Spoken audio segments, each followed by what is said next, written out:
Louie G, Real 92.3, Big Boys Neighborhood. Okay, man. Woo! November 4th is going down, UFC 217 in New York at the Madison Square Garden. I got in the building right now, man. Former bantamweight champion TJ Dillashaw in the building. What up? What up, TJ, man? How you doing, brother? Doing great, man. It's winding down. Camp's getting over. Now it's getting to be the fun stuff, you know? It is, man. Are you ready for November 4th? Man, more ready than you even know. TJ, just being in the MMA, are you surprised how popular MMA has gotten this far?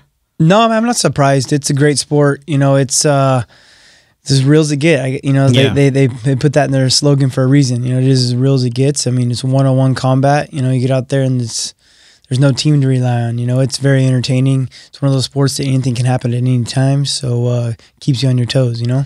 What was TJ Dillashaw growing up? How were you? I was little. Yeah. No surprise there. I was a little guy. My dad got me into wrestling. Very, very competitive. That was just kind of what drove me, was just always competing. Grew up in the sticks, small town up in Angels Camp, California. Raised pigs and steers my whole life. Wow. And was kind of a redneck, as you would say. Yo, so let's talk, man. UFC 217, you're facing Cody Garbrandt, the champion. The title's on the line. Yep. Are you ready to get that title back? Dude, 100%, man. You know, I've always been saying it. I never felt like I should have lost it, so I'm ready to have it back. I've been ready to have it back since, shoot, I lost that fight against Cruz, you know?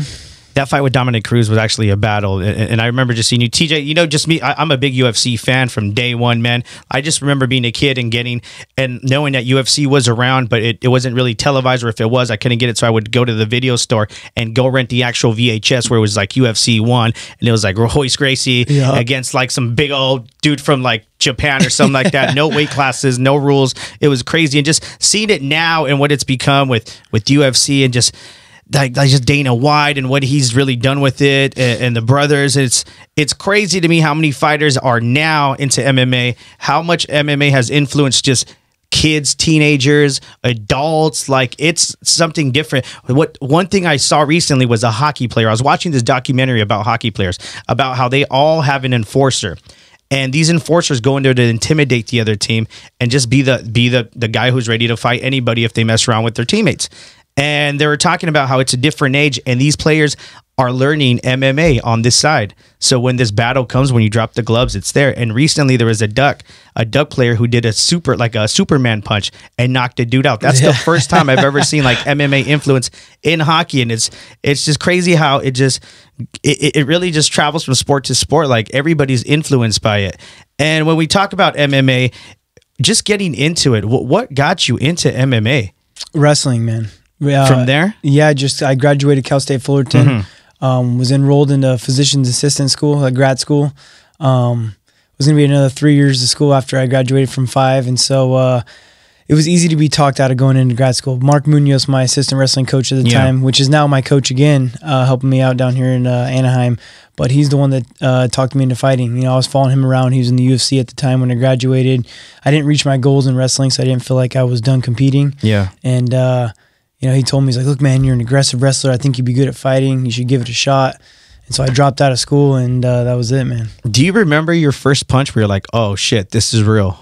Yeah, I remember my first sparring session. It was crazy. You know, I never did any kind of striking whatsoever, and it was almost like one of my first practices going up to Alpha Male and sparring against Joseph Benavidez, you know, number 2 in the world at the time. And it was just crazy. So surreal, you know, watching these guys on TV going up and getting in the ring with them, and just starting to bleed from your face.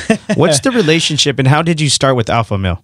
I started with Alpha Male because of Mark Munoz, the guy that got me into fighting. He was my wrestling coach at Fullerton. He was also coaching at UC Davis. He was friends with Uriah Faber. I was following Mark around and practicing with him, and he had nothing but big guys in his gym. And he told me, he's like, look, if you're going to make a career of this, I think you should go up to Alpha Male. You know, he could have been selfish and said, no, train with me and push me that way, but he pushed me up to where there's just tons of guys at my weight. You know, it was nothing but 155s and below up at Alpha Male. And so that was a place he sent me to give me my head start. From when you started training with Alpha Male to when you met Cody Garbrandt, when was that? I think it was 4 years. I think 4 I trained years at Alpha Male at 4 years, and then Garbrandt came in. Yeah. How did you meet Cody Garbrandt? He just came into the gym. You know, he's one of those guys that was looking for a place to train, just like all of us did, you know. And Alpha Male was a good spot for little guys, especially guys that coming from a wrestling background. And so he showed up, wanted to make a name for himself. You know, he's from Ohio, and I think Lance was already out there at the time too, Lance Palmer, and he knew him through wrestling, so it was just kind of a next step for him. Was it a good introduction when he arrived? Yeah, I mean, there was nothing wrong about it, you know. Gotcha. I mean, he showed up, and athletic kid, you know, looking to push everyone who was hungry, you know. You sparred with him a few times? Oh yeah, we sparred. I mean, everyone there, you know, you're mixing it up with each other. And you were there while you were champion, right? Yeah. And and Cody was still there, obviously. I was on my way out, so I was already splitting. So when I was champ, my next camp was against was supposed to be Brow, but I fought Soto, and I did that one in Sacramento. But then when I was gonna fight Brow the second time, I was traveling back and forth from Denver and Sacramento, and I believe that was when he was there. That's when he started coming. Was when I was traveling back and forth. So I was coaching because Dwayne Ludwig was our coach at Alpha Male, and he left. And we had another coach come in that didn't stick around, so I was coaching the practice at Alpha Male, and that's when Cody was coming in on the team. Did Cody ever ask you for advice, man? Yeah, man, of course. Yeah. I mean, he'd be dumb not to. You know, he's a young kid coming into the UFC, and not the UFC, but MMA in general. I don't even know how many fights he had at the time. I think he was like 1-0, 2-0 or something when he got to the gym. I'm not even 100% sure. But yeah, he definitely did. I mean, I remember holding mitts for him when he's getting ready for his first UFC fight, you know, and yeah. Just talking about UFC 217, that's crazy. There's 3 great title fights. Bisping versus GSP, which is GSP's coming back after what, 4 years out of pretty much kind of retirement in a sense, but he's coming back. Yeah. You guys are talking about, man, I think this Cody TJ Dillashaw is kind of Cody says that this is the main event, that everybody's bypassing. GSP and Michael Bisping are just touring just to sell tickets, but you guys are going to be the main event at 217 at Madison Square Garden. Is that true? I mean, from what I've heard, yeah. I mean, I was just doing on the Ariel Helwani show, and he did some survey asking who everyone's excited to see the fight. He said something to where like 70% of the fans are really more excited to see my fight and Cody's fight compared to any other, you know. It'd be crazy to say that you'd be more of a main event than GSP, because that's the guy I looked up to getting into the sport, you know. I mean, yeah, man, legend. He was the kingpin. He was the guy that everyone that you wanted to be. You know, it's kind of how I put my career was after what he has done. So you know, I'm always going to be a big fan of that guy. GSP coming back, do you think he's okay? Because you know he hasn't been back for 4 years. So is it something where do you think he feels ready that he can fight again, or do you think it's just another paycheck?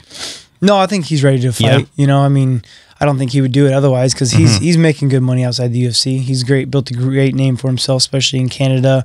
He's got no problem making money. So this is more of his competitive edge coming out in him, you know, knowing that I think he left something on the table when he was out, you know, that he was still in his prime, you know. So he's coming back, and it's a tough fight for him. You know, he's fighting up a weight class. You know, Bisping's really tough. He's got great cardio, always pushes the pace. So it's going to be a good one. TJ, do you read social media? Not really. No. I mean, I promote myself on it, you know, but there's so much going on in my life that doesn't take too much. I don't get into reading it. My parents do. They always want to update me on what's going on or whatnot, but I kind of stick away from it, you know. You don't Google anything, or you don't watch your interviews? No, I don't. No. I live it, man. Yeah. I have to live fighting. I have to live the media. I have to live all this crap, you know. So when I get home, I try to zone out from it, you know, maybe watch some Netflix, do whatever, you know, hang out with the wife. She's pregnant right now, so I've been giving her as much support as possible. And yeah, building this new gym in Anaheim, and just built a brand new dream house in Colorado. So I've been back and forth. Man. It's been a busy year for me, you know, coaching Ultimate Fighter. So speaking about media and all the press you're doing right now, there's a lot of media. And you know what's crazy to me, TJ? Everything, even, you know, I Googled you earlier, right? If you were to Google TJ Dillashaw right now, everything pops up about Cody. Cody Garbrandt said this. Cody said this about TJ. Does that even bug you or bother you leading up to this fight, that everything Cody's saying on the press run he's on right now, it's everything that's negative, man? I was sitting there like, good gosh, does this guy hold anything back? But I guess obviously the breakup from Alpha Male really bugged him out, right? It's funny because it has nothing to do with him, you know, but he's taking, he's just taking the side of Uriah Faber being in his ear, whatever they're doing to pump themselves up, you know, it's the name of the game. Yeah. They're gonna try to bash me as much as they possibly can to hype this fight up, and it's gonna be a big hyped up fight, you know. But I feel like true colors are shown. You know, on national TV when we coached against we coached against each other on Ultimate Fighter. True colors were shown. You know, like I want to be the guy to where I'm about to have a child here in December. Yeah. That when I go back and look on my career, I handle myself the way I wanted to. That, you know, you're talking about how MMA is getting so popular and so big in the kids. Like, I want to be a good representation for those kids on how to act. You don't want to go to school acting like a thug and talking crap and being an idiot, wanting to fight everyone on the streets. Like, I get paid to fight. You know what I mean? I'm an athlete. You know, I'm not a street thug. And so I just kind of want to show that. You know, I want to show that keeping your composure, being level-headed is the way to go, and ultimately to pay off. Do you think Cody Garbrandt is taking a page out of Conor McGregor's? He's trying to, you know. There's Conor McGregor is one of a kind, man. Yeah, oh for sure. You know, he's a very smart guy. He's very witty and he's on top of his toes. He's good at it, you know. Letting Cody talk crap is actually a benefit to myself. Really? You know? I believe so, because he's not very smart, man. I mean, he became a champion, and he became such a tool, man. He became such a tool with talking crap, but we all know he's not the sharpest tool in the shed. He'll talk circles. He's like a politician. He talks crap and then comes back and he's a hypocrite about it. He gets caught in these lies. It's I just let him talk, man. Just keep letting him run his mouth, and he's the one that's got to back it up, and I get to go out there and have some fun and show him my colors. So do you think Cody Garbrandt is not a good representation of what a champion should be? I do not think so, no.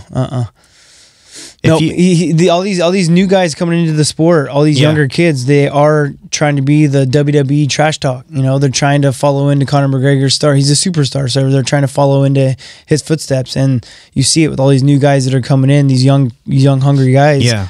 That's what they're doing. They're just trash talking. That's all they know how to do, you know. And I'm not with it. It's like the complete opposite. I think this is probably my second time. I know we met before, but TJ, you're a very humble guy, man. Very low key, very down to earth. And even when Cody came to the station, we've interviewed him before, and you know, very humble. I'm new to this game. This is his first big interview on Big Boy's Neighborhood, which, you know, we're syndicated nationally. Like, it's a big radio station to be on, a big outlet, and for him to come in like. He was just a very humble cat, and to see him now kind of just talking so much and so much mess, and I think it's just to sell the fight, to be honest with you. And is it really from friends to enemies now? Is the bad blood genuine there?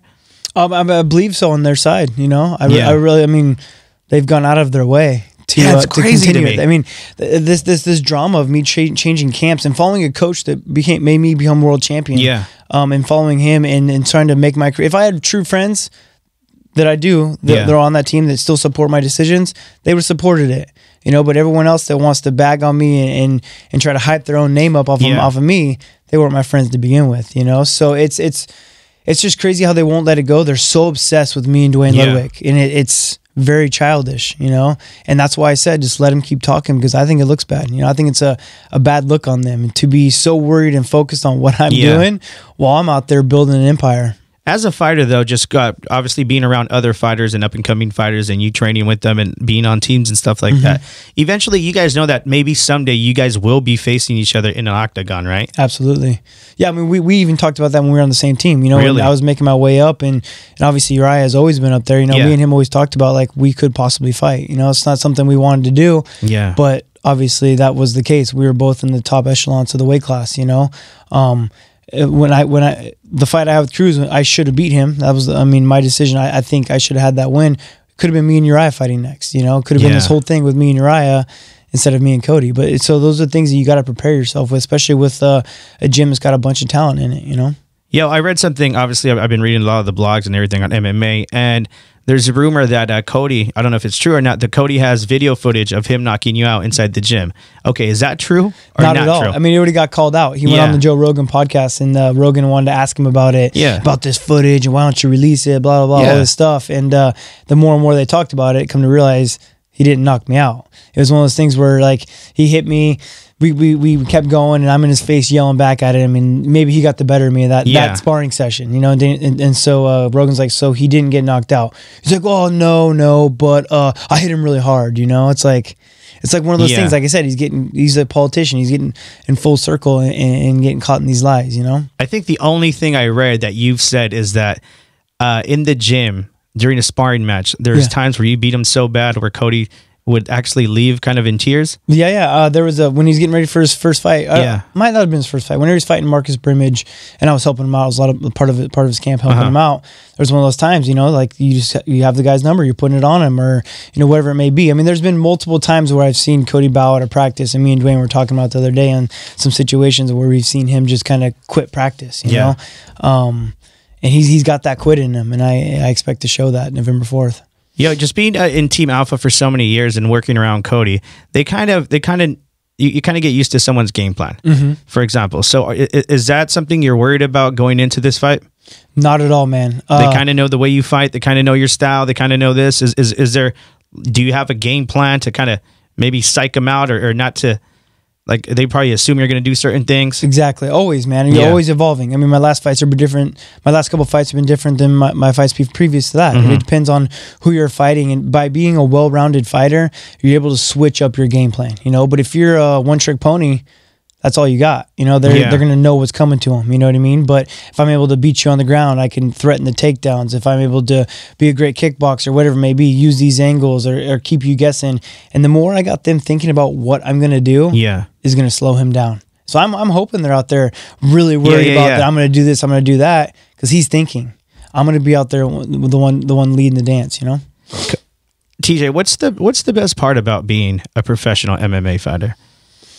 I think the best part is because of how crazy our sport is how much I have to learn, you know, how much in the gym, how much evolving I have to do. If I don't evolve, then I'm going to get passed up quick, you know, and you see that with a lot of big name fighters that become successful and then you don't see nothing else out of them. You know, I have to continue to evolve. I have to learn from everyone, you know, I have to learn from so many coaches and so many aspects of this game. It's a very challenging thing, you know, and that challenge is what keeps me going. There's a lot of things that are being talked about online about how the UFC handles their weight cutting, and it's kind of controversial just because it's an earlier. You got to weigh in at what is it, a week before or something like that? Well, I think we show up like 5 days before the fight and they check our weight. Is that something that affects the way you guys do your weight cut? You got to be a little bit more on top of it, you know, which is a good thing. You know, it's healthier for the sport. You got these guys that are crash dieting and really like depleting their body. You know, it's not great for your brain to go out there and get hit after you're making weight. You know, so to be doing it as smart as possible, it's a good thing for it's going to prolong people's careers, and they're looking out for the safety of the fighters. You know, cutting weight's a little overrated, anyways, and I think it's something that should be done, you know, way in advance. It should be a lifestyle. It shouldn't be wait till the last minute and crash diet. Did you ever have a crazy weight cutting process? No, man. I've always been real good at cutting weight. Through I'd say in wrestling, I wasn't good at it. You know, I mean, I've never missed weight ever. But I wasn't the healthiest guy doing it. But there was just because I didn't know, and I was broke. You know, when I was in college making weight.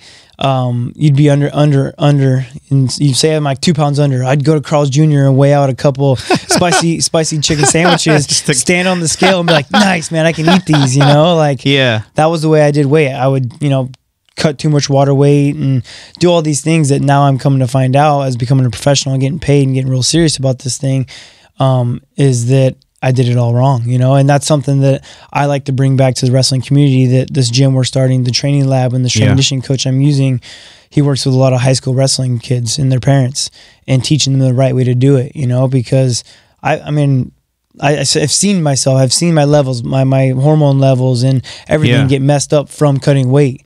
And I was always pretty good at it. I mean, there's people that cut weight a lot worse than I did. So it's definitely one of those things that as the sport gets bigger and bigger and more knowledgeable, it gets passed on. When it's fight night and TJ, you step into the octagon, man, what's going through your head? Oh, that's when I shine. You know, I get to soak up the energy. I get to have some fun. All that hard work. I mean, I've been putting work in since April. Yeah, man. You know, I was supposed to fight in July. Then I was going to fight Demetrius in August. And then now I'm fighting in November. So I've been putting in a lot of hard work. So all them months of me living clean living, awesome diet, working hard, putting in all the hours in the gym is all for that. You know what I mean? So soak it up, have some fun. Don't be, you know, afraid of the lights.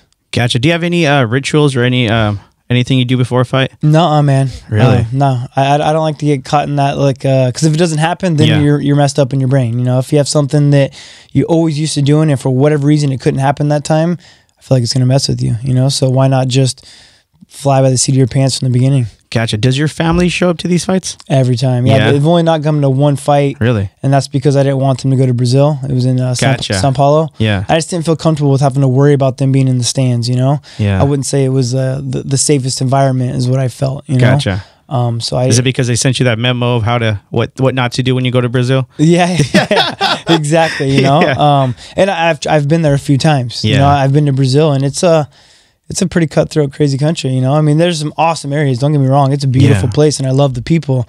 But it's also dangerous, man. If they know you have money down there, you better be careful. Yeah, I think they invited Dana White invited Big Boy on it, and they sent them this email like, read this guidebook or something like that. And it was like, stay in your hotel, like lock your doors, jewelry. don't wear jewelry, keep stuff in the safe or whatever. And I was just like, oh my gosh, you're gonna make the trip, and you ended up making it. But it was a great fight. He came back talking about how amazing it was, and I just like UFC to me, like just it's crazy to me to think that UFC is now getting bigger than boxing.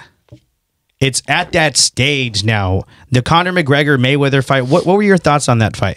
It was good. It was good for both sports. Yeah, and it worked perfectly for both sports. You know, Conor went out there and showed great for MMA. You know, he did a good job for us. He represented us well in the athlete side of it. You know, and how we could perform against boxers.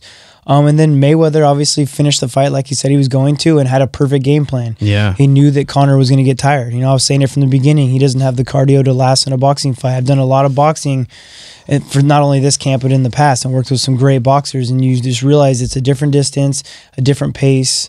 And when you're training to be a little bit more of an anaerobic athlete because of MMA, that aerobic side gets you. You know, and so I knew that was his game plan. I just didn't realize how good Conor was going to do in the beginning. You know, he did a great job. Do you got so we got a question right here off of Twitter from one of your fans. His name says @DonG the Genius. He says, if you could fight any fighter in any era, who would it be? In any era? Oh man. We're talking UFC 1 to now. I know. I used to go to Blockbuster like you're talking about. UFC 217 now. Yeah. Good gosh, that's crazy. That's a tough question, man. Shoot, man, I want to be in the present, but you know, I think I'd have to go with like someone like Georges St. Pierre, even though he's fighting November 4th as well too. He's one of those guys that I always looked up to. Yeah, that would be epic. You know, but obviously, if size wasn't, I mean, especially if we weighed in back in the day, size wouldn't matter, I guess. But damn, that's crazy, man. UFC 217, November 4th, man. Check it out on pay-per-view. 3 title fights: Michael Bisping, GSP, can't beat that. Cody Garbrandt, TJ Dillashaw. You got Joanna and Rose too for the strawweight title. It's going to be huge. GSP's return is what it's going to be epic. I hope he gets the win. I really do hope he comes back and dominates so we can see him a lot more throughout the UFC. You know what I mean? Like a lot of these veteran fighters who come back and, you know, I don't know if they do it for the money or they do it because they're ready, but I wish them for the best for GSP. Michael Bisping's going to be tough to beat, but I think we're going to have an amazing and epic UFC 217 at the Madison Square Garden in New York. TJ, before you leave, bro, I want you to use this outlet right now to talk to everybody out there who's pretty much just hearing everything Cody Garbrandt saying out there about you, man. What do you have to say to them? I mean, all I got to say is, you know, look at who they are. You know, look at how you handle yourself.